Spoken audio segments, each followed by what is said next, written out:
Morning and welcome back to my channel স্বাদে আহ্লাদে একসাথেতে। কেমন আছো সবাই? আশা করি সবাই ভীষণ ভালো আছো। তাহলে চলো আজকের ব্লগটা সকাল থেকে স্টার্ট করি। সকালে ঘুম থেকে উঠে আমার প্রথম কাজ হচ্ছে ঠাকুরঘর পুজোর জন্য একদম রেডি করে দেওয়া। তো ঠাকুরঘর মুছে আলপনা দিয়ে ফুল তুলে রেখে একদম সব রেডি করে রেখেছি। আমাদের ঠাকুরমশাই এক্ষুনি চলে এসে পুজো করবেন। তো এই পুজোর জোগাড়টা করে দিয়ে আমি সকালে চলে যাই হাঁটতে।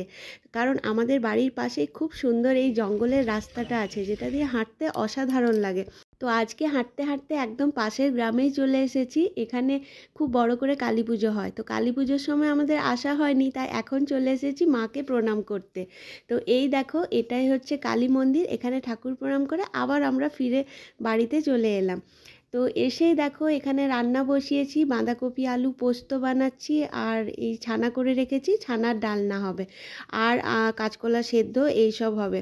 রান্নার পাশাপাশি রান্নাঘরটাও একটু গুছিয়ে নেব ভেবেছি, সেই জন্য জিনিসপত্র কিছু নামিয়ে রেখেছি। আসলে আমাদের গ্রামের বাড়িতে কি হয়, সব এক জায়গায় থাকে না। গ্রামের বাড়িগুলো তো বিশাল আকারের হয়, তাই এক জায়গায় এই জিনিসটা তো অন্য জায়গায় আরেক জিনিস। তাই জন্য আমি ঠিক করলাম যে আজকে রান্নাঘরের মধ্যে সমস্ত রান্নার যে জিনিস সেগুলো এক জায়গায় রাখবো, কারণ আমার মায়ের পায়ের ভীষণ অসুবিধে। তো এই দেখো আমার পোস্ত বাটা হয়ে গেছে। আর এই বাঁধাকপি আলু পোস্ত আমি আগে করিনি, এখানেই প্রথম করলাম, কারণ বাবার সুগার আছে, শুধু আলু পোস্ত বাবা খায় না। সে আসলে মায়ের পায়ে ভীষণ ইনফেকশন হয়ে গেছিলো, তো এখন অনেকটা ভালোর দিকে হলেও ডাক্তার পুরোপুরি মাকে বেড রেস্টেই থাকতে বলেছে, হাঁটাহাঁটি করতে একদম মানা করেছে।